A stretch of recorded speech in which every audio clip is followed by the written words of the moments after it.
إن الله وملائكته يصلون على النبي يا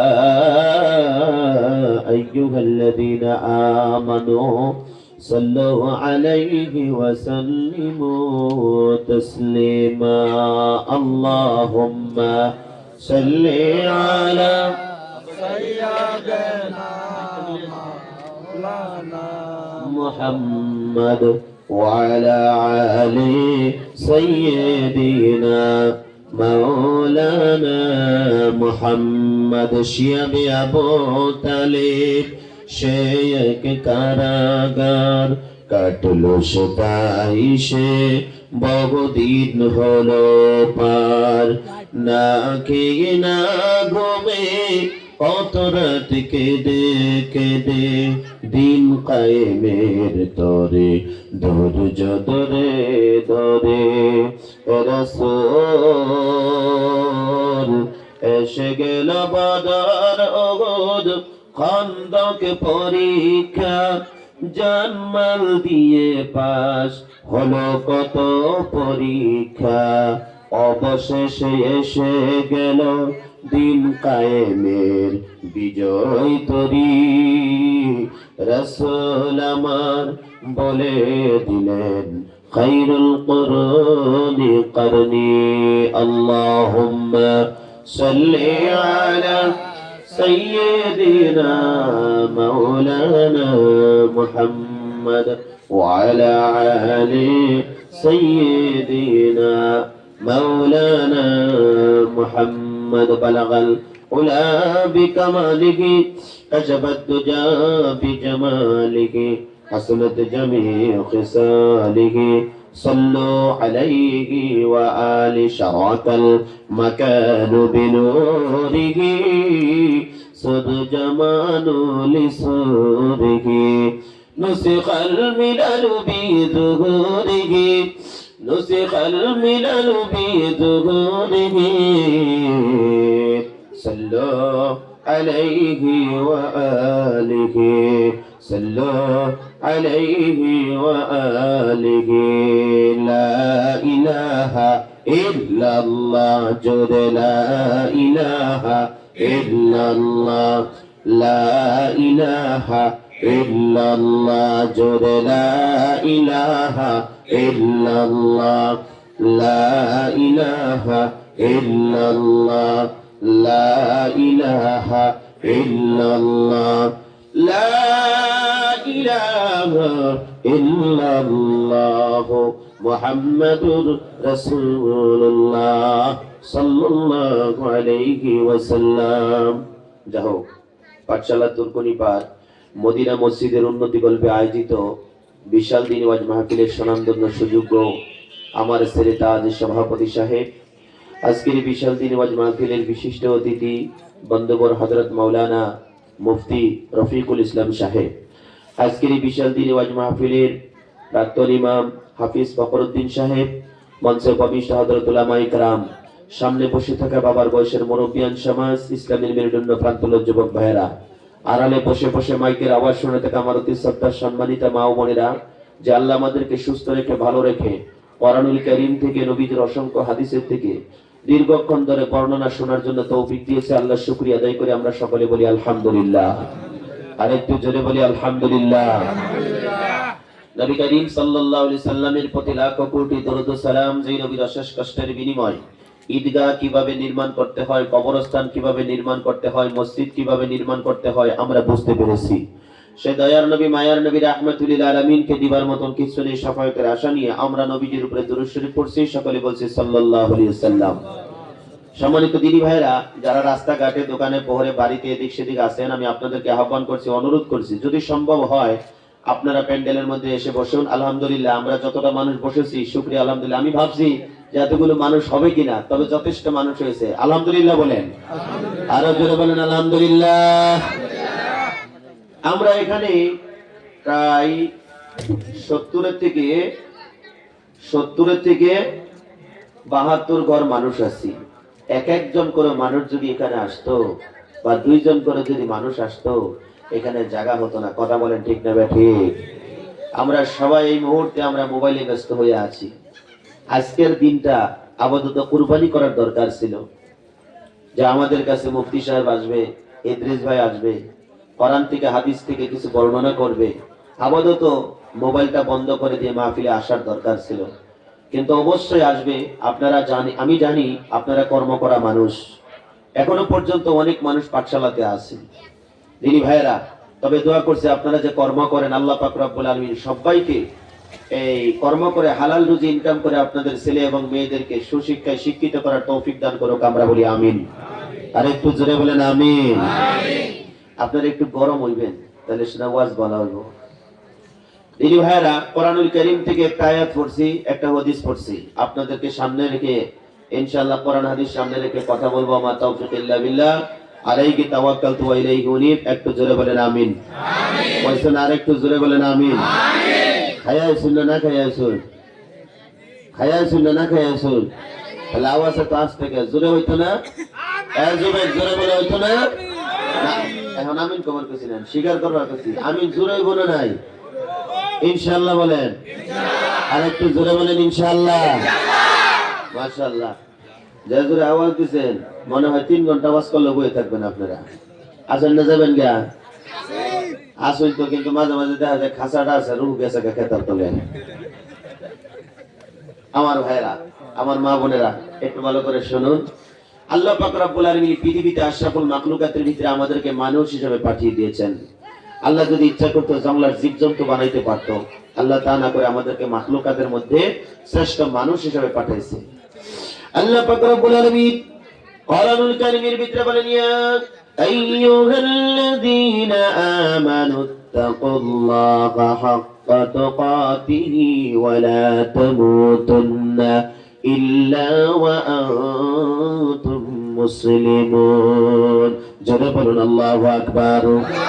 আল্লাহ পাক রব্বুল আলামিন বলেন, হে দুনিয়ার মানুষ, তোমরা যারা আমি আল্লাহর প্রতি বিশ্বাস করেছো, ঈমান এনেছো, জান্নাত আছে যারা বিশ্বাস করেছো, জাহান্নাম আছে যারা বিশ্বাস করেছো, কবরের মধ্যে যাওয়ার পরে মুনকির নেকির প্রশ্ন করবে, তোমাদেরকে জীবিত করবে যারা বিশ্বাস করেছো, ঈমান করেছো।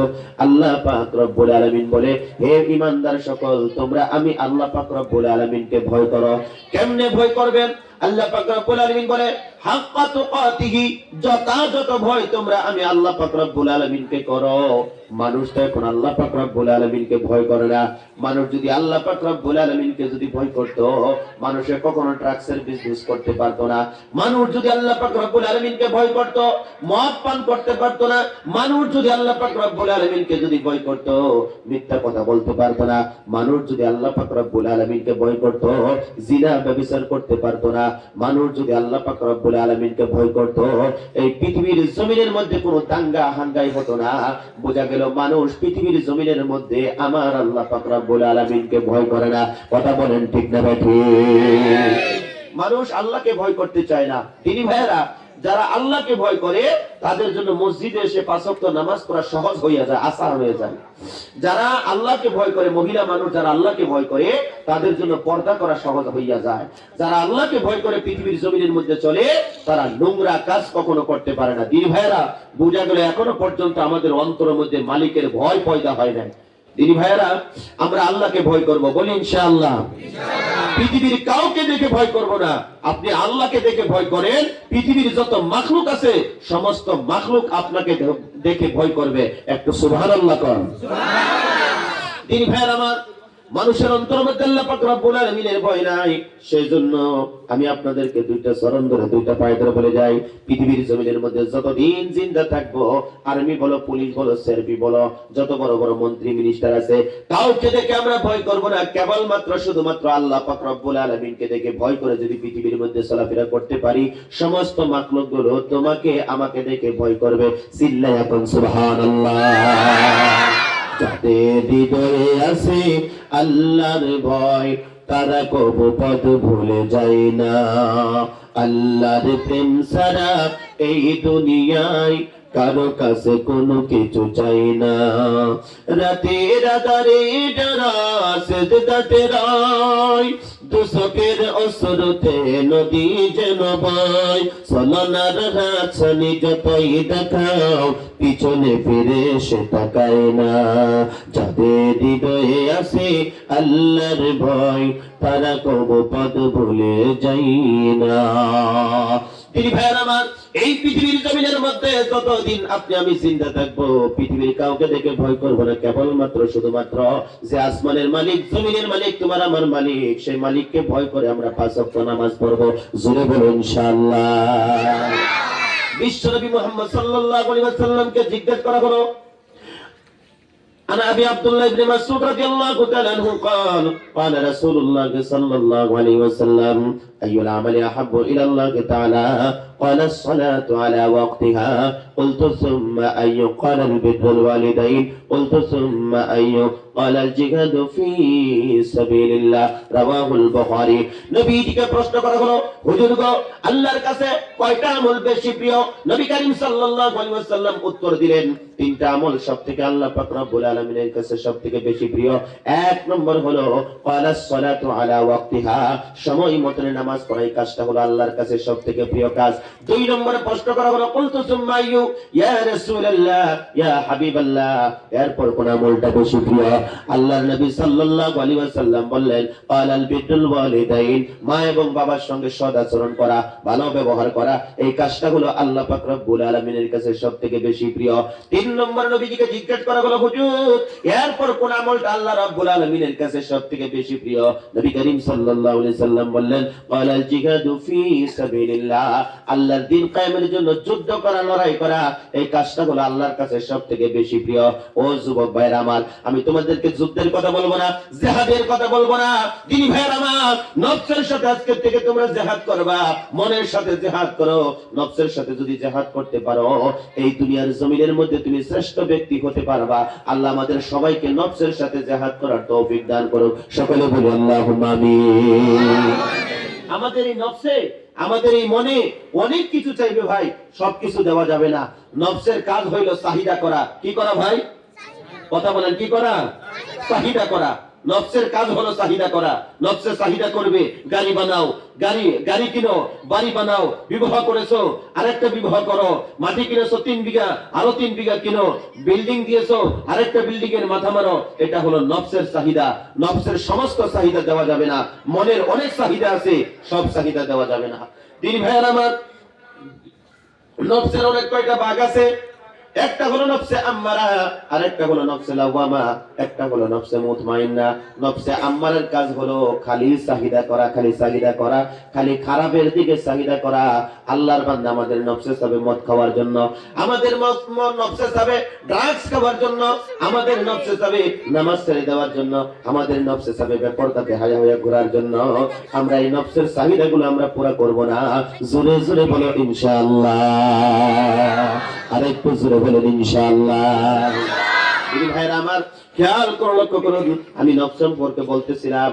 আল্লাহর বান্দা, একটা সবক আপনাদেরকে দিলাম, আজকে থেকে মনে যেটা ধরে সেই কর্মটা আপনারা করবেন না। যদি কোরআন হাদিস মোতাবিক যদি হয় সেই কর্মটা করবেন, কোরআন হাদিস মোতাবিক যদি না হয় সেই কর্মটা আপনি কখনো করবেন না। আল্লাহ বুঝে শুনে প্র্যাকটিক্যালি আমল করার তৌফিক দান করুক। আমরা বলি আমিন। আরেকটু জোরে বলি আমিন। আমার বন্ধুগণ, আমার ভাইয়েরা, আল্লাহ পাক রব্বুল আলামিন বলেন, তোমরা আমি আল্লাহকে ভয় করো, ওয়ালা তামুতুন্না ইল্লা ওয়া আনতুম মুসলিমুন। যতক্ষণ পর্যন্ত তোমরা পরিপূর্ণ মুসলমান না হবে, মুমিন না হবে, মুসলমান না হবে, ততক্ষণ পর্যন্ত তোমরা মৃত্যুবরণ করিও না। আমরা এখনো পর্যন্ত পরিপূর্ণ মুসলমান হতে পারি নাই। আমরা এখনো পর্যন্ত পরিপূর্ণ মুসলমান হতে পারি নাই। মুসলমান যিসকল, তেওঁলোকৰ কাম হল 5 ওয়াক্ত নামাজ পড়া। যিসকলে মুসলমান হয়েছে তেওঁলোকৰ কাজ হল না 5 ওয়াক্ত নামাজ পড়া, মিথ্যা কব নোৱাৰে, হারাম খাব নোৱাৰে। আজি সব বহুত মুসলমানের লড়া আছে, মদ পান করে থাকে, আছে না নাই? কথা নকয় কিয়, আছে না নাই? মুসলমান কেতিয়াও মদ পান কৰিব নোৱাৰে, মুসলমান জুৱা খেলিব নোৱাৰে, মুসলমান বিয়া কাম কৰিব নোৱাৰে। যিসকলে সীমা লংঘন কৰিব, আল্লাহ কোৰানুল কাৰিমৰ ভিতৰত কৈছে ইন্নাল্লাহা ইউহিব্বুল মু'তাদিন, নিশ্চয় যিসকলে সীমা অতিক্ৰম কৰিব আমি তেওঁলোকক মহব্বত নকৰো। এইটো আল্লাহৰ কথা। আল্লাহ কৈছে আমি তেওঁক ভাল নাপাওঁ, তেওঁক মহব্বত নকৰো। তিনি ভাইসকল আপোনালোকক কৈছো, ভৰি ধৰি কৈছো, আপোনালোকে পৰিৱৰ্তন হওক। এলেকাৰ মাজত, দেশৰ মাজত ৰহমত বৰকত নাজিল হ'ব। কক সুবহানাল্লাহ, আৰু জোৰকৈ কক সুবহানাল্লাহ। আমি কেতিয়াও সীমা লংঘন নকৰো, কাৰণ আমি মুছলমানৰ সন্তান। আমি সীমা লংঘন নকৰো, কারণ আল্লাহ পছন্দ নকরে, আল্লাহ ভাল নাপায়। আল্লাহ রাব্বুল আলামিন বলেন ইন্নাল্লাহা ইউহিব্বুল মু'তাদিন, যারা সীমা লঙ্ঘন করে, সীমা লঙ্ঘন করেনেওয়ালাদেরকে আমি আল্লাহ পাক রব্বুল আলামিন মহব্বত করি না, ভালোবাসি না। এই পৃথিবীর জমিনের মধ্যে যতদিন আমরা জিন্দা থাকবো, আজকের থেকে নিয়ত করেন আমরা সীমা লঙ্ঘন করব না, কারণ সীমা লঙ্ঘনকারীদেরকে আল্লাহ মহব্বত করে না, ভালোবাসে না। দিন ভাইয়ের আমার, আল্লাহ রাব্বুল আলামিন বলেন তোমরা যতক্ষণ পর্যন্ত পরিপূর্ণ মুসলমান না হবে ততক্ষণ পর্যন্ত তোমরা মৃত্যুবরণ করিও না।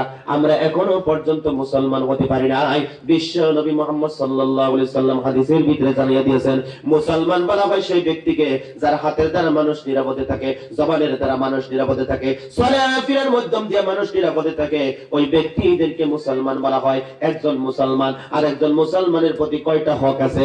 আল্লাহর নবীকে জিজ্ঞাসা করা হলো, হুজুর একজন মুসলমান আর একজন মুসলমানের প্রতি কয়টা হক আছে? আল্লাহর নবী সাল্লাল্লাহু আলাইহি সাল্লামকে যখন জিজ্ঞাসা করা হলো, নবী করিম সাল্লাল্লাহু আলাইহি ওয়াসাল্লাম অ্যানসার দিয়ে দিলেন, উত্তর দিয়ে দিলেন, হাক্কুল মুসলিমি আলাল মুসলিমি সিত্তু, একজন মুসলমান আর একজন মুসলমানের প্রতি 6টা হক আছে। জোরে বলেন কয়টা হক? হয় না, আরেকটু জোরে বলেন কয়টা হক? এই যুবক ভাইরা আমার, মুরব্বি বাবাজিরা মনে রাখবেন, একজন মুসলমান আরেকজন মুসলমানের প্রতি একটা নয়, দুইটা নয়, তিনটা নয়, চারটা নয়, 6টা হকের কথা বিশ্বনবী সাল্লাল্লাহু আলাইহি ওয়াসাল্লাম জানিয়ে দিয়েছে। তার এক নম্বর হকটা হলো আল্লাহর নবী কয় ইদা লাকিতাহু ফাসাল্লাম আলাই, কোন মুসলমান মুসলমানের সঙ্গে দেখা হইলে সর্বপ্রথম সালাম দিবে। আজকে থেকে আমরা কোন মুসলমান মুসলমানের সঙ্গে দেখা হইলে, সাক্ষাৎ হলে সর্বপ্রথম সালাম দিব। জোরে বলি ইনশাআল্লাহ।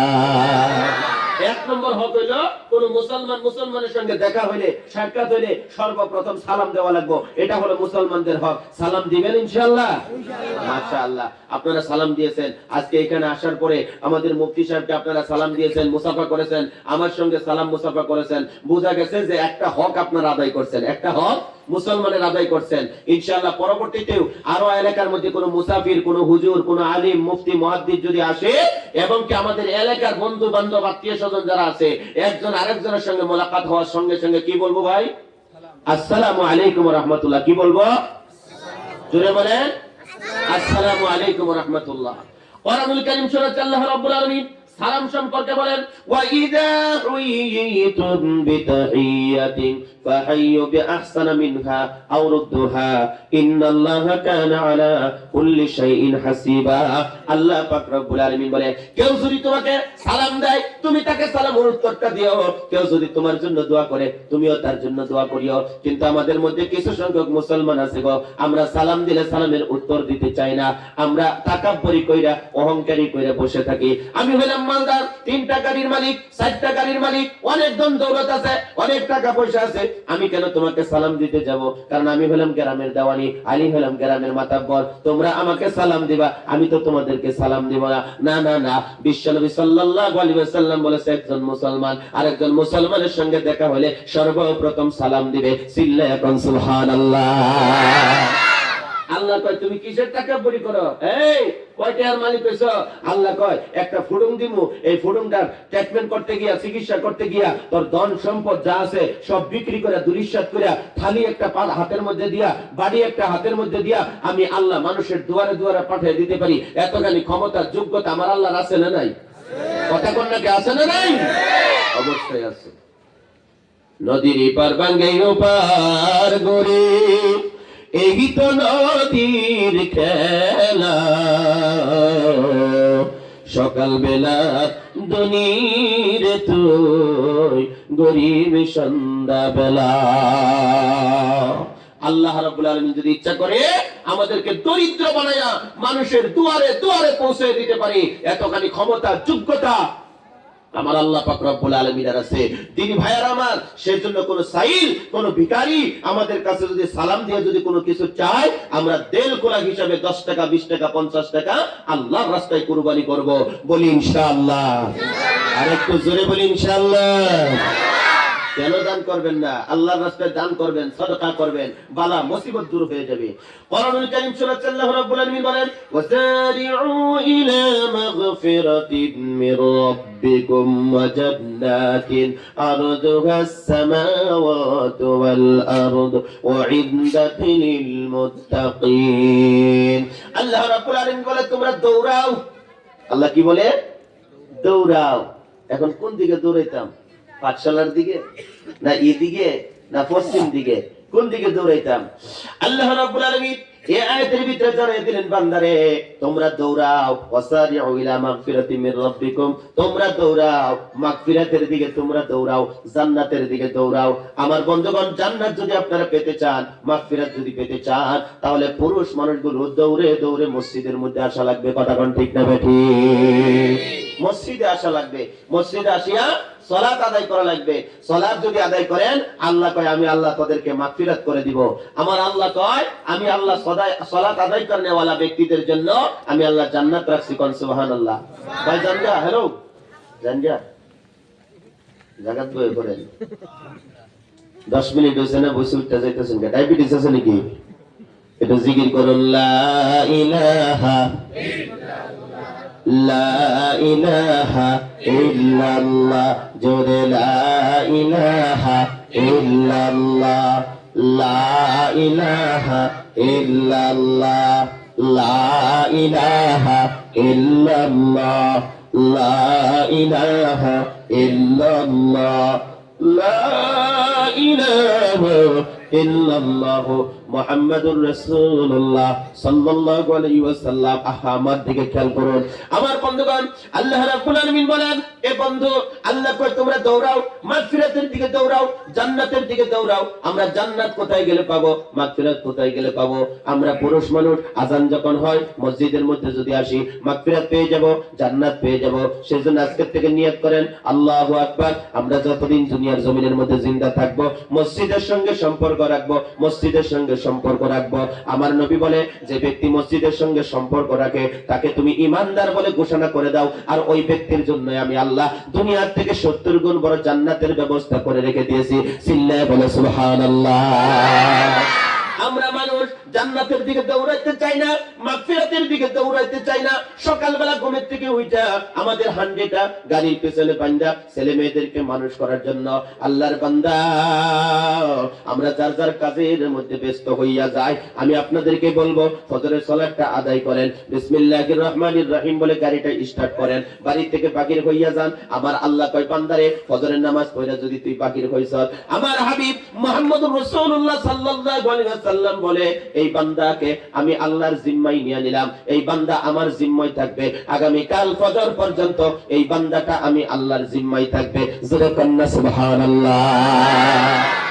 আজকে থেকে আমরা বাড়ি থেকে বের হয়ে গেলে ফজরের সালাত আদায় করে তারপরে বাড়িয়ে যাব। বলি ইনশাআল্লাহ। ইনশাআল্লাহ তো ফট করে কইলেন, কালকে সকালে দেয়া দেব। মসজিদে আসবেন না? মসজিদে আইবেন তো? কথা বলেন, আইবেন তো? মসজিদে আনছে বাড়ির বগলে মসজিদ, এত সুন্দর মসজিদ বানাইছেন। আপনার এই মসজিদে আমি 2 বছর নামাজ পড়াইছি, আলহামদুলিল্লাহ। আমি জানি আপনারা নামাজি, কিন্তু তারপরে দাও এর মধ্যে কিছু শয়তান টাতানে কোচা টুচা দেয়, নষ্ট করতে পারে। আলহামদুলিল্লাহ সুন্দর ইমাম পাইছেন, আপনাদের প্রত্যেকের ঘরে ঘরে গিয়া দাওয়াত দিয়া আপনারা মসজিদের মধ্যে আইবার কইতেছে। আলহামদুলিল্লাহ আমরা সবই মসজিদে আয়াম, সবই মসজিদে আয়াম ইনশাআল্লাহ। মসজিদে আইবেন, আল্লাহরে ডাকবেন, আল্লাহ খুশি হইব, সন্তুষ্ট হইব। দুনিয়ার থেকে 70 গুণ বড় জান্নাত আল্লাহ আপনি আমারে দিয়ে দিব। একটু সুবহানাল্লাহ কোন। সুবহানাল্লাহ। যিনি ভাই আমার খেয়াল করে লক্ষ্য করুন, আমি আপনাদেরকে কষ্ট দিব না। আমি বলতেছিলাম একজন মুসলমান আর একজন মুসলমানের হক। আল্লাহর বান্দা আজকে থেকে একজন মুসলমান আর একজন মুসলমানের সঙ্গে সাক্ষাৎ হলে আমরা সালাম দিব। সালামের মধ্যে কৃপণতা করব না। কেউ যদি আমাদেরকে সালাম দেয়, আসসালামু আলাইকুম ওয়া রাহমাতুল্লাহ, আমরা প্রকাশ্যভাবে ওয়া আলাইকুমুস সালাম বলে আমরা জবাবটা দিয়ে দিব। বহুত মানুষ আছে গো উত্তর দিতে চায় না, খালা মাটি ঝাঁকা মাথা ঝাঁকি পারে, কথা কোন আছে না? মাথা জাকি পারে, সালাম দিলে মাথা জাকি পারে, ফান খাইতেছে যে সালাম দিলে মাথা জাকি পারে। অথচ আল্লাহ রাব্বুল আলামিন কোরআনুল কারীমের ভিতরে বলছে, কেউ যদি তোমারে দোয়া করে তুমি তার জন্য ওইভাবে দোয়া করে দাও। এ যুবক মনে রাখবি, আমি গাড়ি দেখতেছি, আমি যদি তোমারে দেখিয়া যদি হাত উঁচা করি তুমিও হাতটা উঁচা করবা। তুমি বুঝা লইবা যে ইদ্রিস হুজুর আমার সালাম দিছে, তুমিও হাত উঁচা করে হাতের ইশারায় সালামের জবাবটা দিয়া দিবা। বাস্তবে যদি দেখা হয়, আমি যদি তোমাকে বলি আসসালামু আলাইকুম ওয়া রাহমাতুল্লাহ, তুমি বলবা ওয়া আলাইকুম আসসালাম ওয়া রাহমাতুল্লাহ। বা আমাকে দেখে তুমি যদি ইজ্জত করে সম্মান করে সালাম দাও, তুমি যখন বলবা আসসালামু আলাইকুম ওয়া রাহমাতুল্লাহ, আমি ইদ্রিস হুজুর বলতে হবে ওয়া আলাইকুম আসসালাম ওয়া রাহমাতুল্লাহ। কথা কোন ঠিক না ঠিক? এক নম্বর হক সালাম। ও মা বোনেরা, তোমাদেরকে বলছি, কোন একজন বোনের সঙ্গে যদি তোমাদের মোলাকাত হয়, দেখা হইয়া যায়, সর্বপ্রথম তোমরা সালাম দিবা। তোমাদের যাদের মেয়ে বিবাহ হয়েছে, যখন তোমরা বেআইনের সঙ্গে যখন কথা বলবা, তখন মোবাইলের মধ্যে ফোন করে হ্যালো বলিও না, আসসালামু আলাইকুম ওয়া রাহমাতুল্লাহ দিও। আসসালামু আলাইকুম ওয়া রাহমাতুল্লাহ বলার সঙ্গে সঙ্গে তোমার বেআইনে খুশি মনে যখন বলবে ওয়া আলাইকুম আসসালাম, তখন তোমাদের মধ্যে প্রেম ভালোবাসা, মহব্বত, মায়া, প্রেম ভালোবাসা পয়দা করে দিবে কে? আরেকটু জোরে বলেন কে? আমার বন্ধুগণ, সালাম সম্পর্কে বহুত বক্তব্য ছিল, সংক্ষিপ্ত করে দিলাম। মুসলমানের 6টা হক সম্পর্কে আলোচনা করে আমার বক্তব্য সমাপ্ত করব। 2 নম্বর হক হইল, আল্লাহর নবী সাল্লাল্লাহু আলাইহি সাল্লাম কয়, ওয়া ইযা দাআকা ফাজিব, কেউ যদি তোমাকে দাওয়াত দেয়, দাওয়াত গ্রহণ করিও। মুসলমান মুসলমানকে যদি দাওয়াত দেয়, মুসলমান মুসলমানকে যদি জাফত দেয়, ওই দাওয়াত রক্ষা করিও, জাফত রক্ষা করিও। বহুত মানুষ আছে গো, গরীব মানুষের যদি দাওয়াত দেয়, গরীব মানুষের বাড়িতে যাইতে চায় না। কথা কোন ঠিক না ঠিক? গরীব মানুষের বাড়িতে যদি দাওয়াতে যায়, বসার জন্য জায়গা নাই, খানা দানা ভালো হবে না, যার জন্য যাবে না। ধনী ধনী মানুষ যখন দাওয়াত দেয়, ধনী ধনী মানুষের বাড়ির মধ্যে দাওয়াত দেয়, মসজিদের হুজুররাও আছে গো, ধনী বাড়িতে দাওয়াত খাইতে যায়, কারণ জানে যখন ধনী মানুষের বাড়িতে দাওয়াতে যাবে, খাওয়ার পরে 200, 250, 300 টাকা মুসাফা করবে। কথা কোন ঠিক না ঠিক? আমি জানি তুর্কুরিবাড়ির মানুষ খুব ভালো, দাওয়াত খাওয়ালে বিনা পয়সায় কোনো মোল্লারে তারা বাড়ির থেকে বাইরে দিতে না, কমসে কম 50টা হলে একটা হাতও দেয়। কথা কোন দেয় না নাই? আর একটু জোরে কোন দেয় না নাই? এ ভাই, আজকের এই কথাটা, এই তুর্কুরিবাড়ির কথাটা কত দূর যাইবে জানেন? এই যে ক্যামেরা আমার সামনে দেখতেছেন, এরে 4 লাখ সাবস্ক্রাইব আছে, হাজার হাজার মানুষ দেখবে আজকের এই। আলহামদুলিল্লাহ কোন? আর একটু জোরে কোন আলহামদুলিল্লাহ। আমার বন্ধুগণ, আমার ভাইরা, খেয়াল করে লক্ষ্য করুন, কষ্ট আপনাদেরকে দিব না। মুসলমান বাবাজিরা আমার, খেয়াল করে লক্ষ্য করুন। 2 নম্বর হক হইল, কোন মুসলমান যদি আমাদেরকে দাওয়াত দেয়, আমরা দাওয়াত রক্ষা করব। 3 নম্বর, নবী করিম সাল্লাল্লাহু আলাইহি ওয়াসাল্লাম জানাইয়া দিলেন, একজন মুসলমান আর একজন মুসলমানের হক। আল্লাহর নবী সাল্লাল্লাহু আলাইহি ওয়াসাল্লাম বলে, ওয়াইজাস্তানসাকা ফানসাকালা, তোমার জন্য কেউ যদি সৎ পরামর্শ চায়, তোমার কাছে যদি কেউ সৎ পরামর্শ চায়, তুমি তাকে সৎ পরামর্শ দিও, অসৎ পরামর্শ কখনো দিও না। আমাদের মধ্যে কিছু সংখ্যক মানুষ আছে অসৎ পরামর্শ দেয়। কথা কোন আছে না নাই? আজকে থেকে আমরা অসৎ পরামর্শ দিব না। এ যুবক, তোমাকে যদি পরামর্শ চাই যে আমি একটা ট্রাক্টর কিনতে চাই, তুমি কি বলো? তখন বলে না না না, ট্রাক্টর কিনিস না, আমি কিনিয়া ঝামেলার মধ্যে পড়ে গেছি, কিস্তি চালাইতে পারতেছি না, অথচ সুন্দরভাবে চলতেছে। তখন বলে তুমি ট্রাক্টর কিনিও না। বলে আমি একটা জিসিবি কিনতে চাই, বলে না না জিসিবি কিনিও না, বহু সমস্যা আছে, এমবিআই ডিস্টার্ব করে, এই করে ফলনা করে দফনা করে, বহু ধরনের কথা বলে, কিন্তু অথচ নিজে সুন্দরভাবে জিসিবি দিয়া, ককলেন দিয়া সুন্দরভাবে ব্যবসা চালাইতেছে। কথা কোন ঠিক না ঠিক? কেউ যদি আমাদের কাছে পরামর্শ চায়, সৎ পরামর্শ যদি চাই, যুবকরে আমরা সৎ পরামর্শ দিব, অসৎ পরামর্শ কখনো দিব না। আল্লাহর বান্দা, একটু খেয়াল করুন, লক্ষ্য করুন, তোমরা যারা ম্যাট্রিক পরীক্ষা দিবা, হায়ার সেকেন্ডারি পরীক্ষা তোমরা যারা দিবা, তোমাদেরকে বলছি রে যুবক, তোমাদেরকে বলছি যুবতী বোনেরা, একটু খেয়াল করো, লক্ষ্য করো। বহু যুবক আছে ম্যাট্রিক পরীক্ষা দেওয়ার পরে কলেজের মধ্যে যখন এডমিশন নেওয়ার জন্য যাবে, তখন তার ইউনিফর্ম থাকে না। কলেজের মধ্যে যাওয়ার পরে ওই মহিলাগুলো, ওই মেয়ে মানুষগুলো, আল্লাহর বান্দা যার যার মতন পোশাক পরিধান করে সাইজা কাইজা যায়। কথা কোন ঠিক না ঠিক?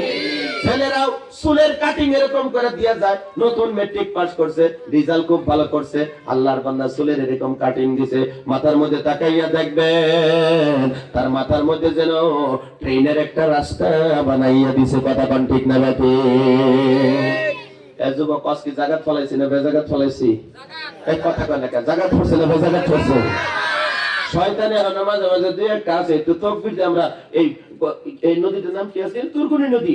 শয়তান মাঝে মাঝে 2-1টা আছে, কারণ মাহফিলের ভিতরে শয়তান থাকাটাই স্বাভাবিক। কথা কোন ঠিক না ঠিক? এই শয়তান যেটি আছে, এটিতে তকবীর দিয়া আমরা তুর্কুনি নদীতে ফালাই দেন। রাজি আছো ইনশাআল্লাহ? তকবীর দেওয়ার জন্য রেডি আছো? রেডি আছো? তকবীর দাও, নারে তাকবীর! যে তকবীর দিয়েছেন পড়াইতে দুমকে সালগা। আমার বন্ধুগণ, এই যুবক ভাইরা, খুব সুন্দর বক্তব্য তোমাদের সামনে নিয়ে আসছে। আল্লাহর বান্দা, তোমরা যারা কলেজের মধ্যে সর্বপ্রথম এডমিশন নিতে যাইবা, দেখো যাওয়ার সঙ্গে সঙ্গে হয়তো কোনো একটা মাইয়া মানুষ দেখলে তোমাদের পছন্দ হয়ে যাইতে পারে, ভালো লাগতে পারে। আল্লাহর বান্দা, একজন পুরুষ আর একজন পুরুষকে যাইয়া বলবে, একটা যুবক আর একটা যুবককে যাইয়া বলবে, ওই যে দেখ মেয়েটা আমাদের সঙ্গে কলেজের মধ্যে এডমিশন নিতে আসছে, ওই মেয়েটাকে খুব ভালো লাগছে, আমার খুব পছন্দ হইয়া গেছে, চল যাই মেয়েটার কাছে যাই, যাই নাম্বারটা নিয়ে নেই। মেয়েটাকে যাই বলে, বোন তোমার বাড়ি কোথায়? বলে অমুক জায়গার মধ্যে। তোমার আব্বুর নাম কি? তোমরা ভাই বোন কয়জন? যখন কথাবার্তা চলে গো, চলার সঙ্গে সঙ্গে বলে, তোমার পার্সেন্টেজ কত? বলে এত এত। তুমি কোন কলেজের মধ্যে পড়বা? বলে এই কলেজের মধ্যে পড়বো। তুমি কোন কোন কোন ইয়ার থেকে পরীক্ষা দিয়েছো? বলে অমুক স্কুলের থেকে আমি পরীক্ষা দিয়েছি। বলে তোমার নাম্বারটা দাও। যখন নাম্বারটা দেয় গো, এক কথা দুই কথা বলতে বলতে বলতে বলতে তারা অন্য একটা দেশের মধ্যে চলে যায়। কথা কোন ঠিক না বেঠি? খারাপ পাইতেছেন কি?